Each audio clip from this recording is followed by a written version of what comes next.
ಬಹುಭಾಷಾ ನಟಿ ಶ್ರೀಲೀಲಾ ಕ್ರಿಕೆಟಿಗ ತಿಲಕ್ ವರ್ಮಾ ಜೊತೆ ಡೇಟಿಂಗ್ನಲ್ಲಿದ್ದಾರೆ ಅನ್ನುವ ವಿಚಾರಕ್ಕೆ ಸ್ಪಷ್ಟನೆ ಸಿಕ್ಕಿದೆ. ಸೌತ್ ಸಿನಿಮಾದಲ್ಲಿ ಬ್ಯುಸಿ ಆಗಿರುವ ಶ್ರೀಲೀಲಾ ಕ್ರಿಕೆಟಿಗ ತಿಲಕ್ ಜೊತೆ ಡೇಟಿಂಗ್ನಲ್ಲಿದ್ದಾರೆ ಅನ್ನುವ ರೆಡ್ಡಿಟ್ ಪೋಸ್ಟ್ ಒಂದು ಸೋಷಿಯಲ್ ಮೀಡಿಯಾದಲ್ಲಿ ವೈರಲ್ ಆಗಿದೆ. ಈ ಕುರಿತು ಇದೀಗ ನಟಿಯ ತಂಡವೇ ಸ್ಪಷ್ಟನೆ ನೀಡಿದೆ. ನಟಿ ಶ್ರೀಲೀಲಾ ಅವರನ್ನು ಕ್ರಿಕೆಟಿಗ ತಿಲಕ್ ವರ್ಮಾ ಅವರೊಂದಿಗೆ ಜೋಡಿಸಲಾಗಿದೆ ಎಂಬ ವದಂತಿಗಳು ಸಂಪೂರ್ಣವಾಗಿ ಸುಳ್ಳು ಮತ್ತು ಆಧಾರರಹಿತ ಎಂದು ಅವರ ತಂಡ ಅಧಿಕೃತವಾಗಿ ಸ್ಪಷ್ಟಪಡಿಸಿದೆ. ತಿಲಕ್ ವರ್ಮಾ ಮತ್ತು ಶ್ರೀಲೀಲಾ ಅವರ ಸುತ್ತಲಿನ ವದಂತಿಗಳು ಸಂಪೂರ್ಣವಾಗಿ ಆಧಾರರಹಿತ ಮತ್ತು ಸುಳ್ಳು.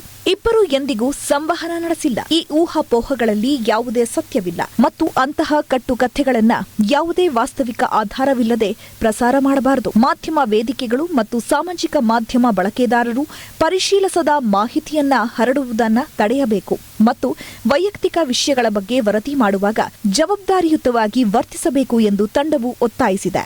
ವದಂತಿ ಹಬ್ಬಿದ್ ಹೇಗೆ? ಈ ಸುದ್ದಿ ವೈರಲ್ ಆಗಲು ಟೀಂ ಇಂಡಿಯಾದ ಸ್ಟಾರ್ ಬ್ಯಾಟರ್ ಸೂರ್ಯಕುಮಾರ್ ಯಾದವ್ ಅವರ ಒಂದು ವಿಡಿಯೋ ಕ್ಲಿಪ್ ಕಾರಣ. ರೆಡ್ಡಿಟ್, ಇನ್ಸ್ಟಾಗ್ರಾಂ ಮತ್ತು ಎಕ್ಸ್ ವೇದಿಕೆಗಳಲ್ಲಿ ಹರಡುತ್ತಿರುವ ಈ ವಿಡಿಯೋದಲ್ಲಿ ಮುಂಬೈ ಇಂಡಿಯನ್ಸ್ ತಂಡದ ತಿಲಕ್ ವರ್ಮಾ ಇಯರ್ಫೋನ್ ಧರಿಸಿ ಹೋಟೆಲ್ ಲಾಬಿಯಲ್ಲಿ ನಡ್ಕೊಂಡು ಹೋಗ್ತಿರ್ತಾರೆ. ಈ ವೇಳೆ ಅವರನ್ನು ನೋಡಿ ಸೂರ್ಯಕುಮಾರ್ ಯಾದವ್ ತಿಲಕ್ ಪ್ರೀತಿಯಲ್ಲಿ ಬಿದ್ದಿದ್ದಾನೆ ಎಂದು ಹಾಸ್ಯ ಚಟಾಕಿ ಹಾರಿಸುತ್ತಾ ಕಾಲೆಳೆದಿರೋದು ಕೇಳಿಬಂದಿದೆ. ಈ ಒಂದು ಸಣ್ಣ ಮುದ್ದಾದ ಕ್ಷಣವೇ ಈಗ ಇಂಟರ್ನೆಟ್ನಲ್ಲಿ ಅಭಿಮಾನಿಗಳ ದೊಡ್ಡ ಮಟ್ಟದ ಚರ್ಚೆಗೆ ಗ್ರಾಸವಾಗಿತ್ತು.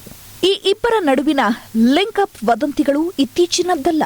ಇದು ಐಪಿಎಲ್ ಸೀಸನ್ನಲ್ಲೇ ಶುರುವಾಗಿತ್ತು ಎನ್ನುವ ಮಾತುಗಳು ಹರಿದಾಡಿತ್ತು. ಸಿನಿಮಾದ ವಿಚಾರಕ್ಕೆ ಬಂದ್ರೆ ಸದ್ಯ ಶ್ರೀಲೀಲಾ ಬಾಲಿವುಡ್ನಲ್ಲಿ ಕಾರ್ತಿಕ್ ಆರ್ಯನ್ ಜೊತೆ ತೂ ಮೇರೆ ಜಿಂದಗಿ ಹೇ ಚಿತ್ರದಲ್ಲಿ ಕಾಣಿಸಿಕೊಳ್ಳಲಿದ್ದಾರೆ.